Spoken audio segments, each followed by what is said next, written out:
ისტორია რა. იაღოველებზე 97 წელია, მოკლედ რაღაცა ჟურნალი დავითრია იაღოველის რაღაცა გუშაგო თუ რაღაც კოშკიო თუ რაღაც თავის რაღაც და იქ არის ესეთი სცენა. ზემოთ ღრუბლებში არის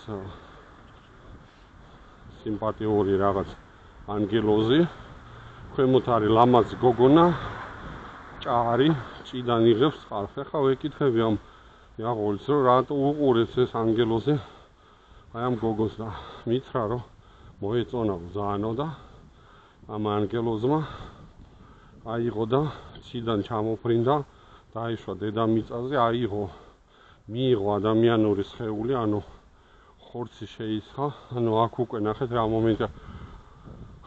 უკვე ამჟღავნებენ, რომ მოუნდა ანგელოზს და თავის ჭკუაზე დადის. მოუნდა გახდა ადამიანი, მოუნდა ისევ ანგელოზი, მოუნდა ეგ ხო არ არის რა. აი რაღაცა და მერე მეთქე მოეწონა რაღაცა ტუდასუდა და ეს შეირთო ცოლად. ეს გოგონა ასე ვთქვათ რა. მაგრამ ხორცშესხმული ანგელოზი იყო ადამიანის ფორმის.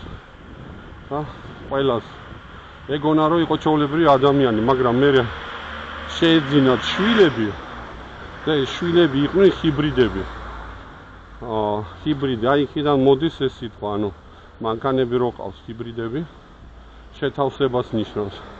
ან რას ნიშნავს მეთქეს, აი იქიდან არის ეს ალბათ სავარაუდოდ ეგ სიტყვა წამოსული ჰიბრიდი, მათი შვილები, ანუ ეს შვილები იყო ნახევრად ანგელოზი, ნახევრად ადამიანი. იყვნენ დიდები. მეთქი სად წავიდნენ მერე? სად არიან რა? სადო და მერე ნოეს კიდობანი რო იყო, ნუ გარეთ დარჩენ ესენი და დაიხშო ყველა რა ესეთი. და გამოდის რომ ის ანგელოზი თავის ჭკუაზე დადიოდა მიაღოველების ბოდვით უნდათ ადამიანის სხეულს მიიღებდნენ, უნდათ მაშინ თუ წარნა იყო მიატოვებდა და ისევე ცაში ავიდოდა თუ უკვე დემონად იქცეოდა დაცემული ანგელოზი. აი რაღაც ესეთი ტიპის სისულელე ქონდათ ის. უბრალოდ ის მომენტი რომ ჰიბრიდი იყო რა და ეხლა თქვენ წარმოიდგინეთ ესეთ რაღაცებს იძახიან. მაგრამ ახლა გადაკეთებული ექნება სწავლა.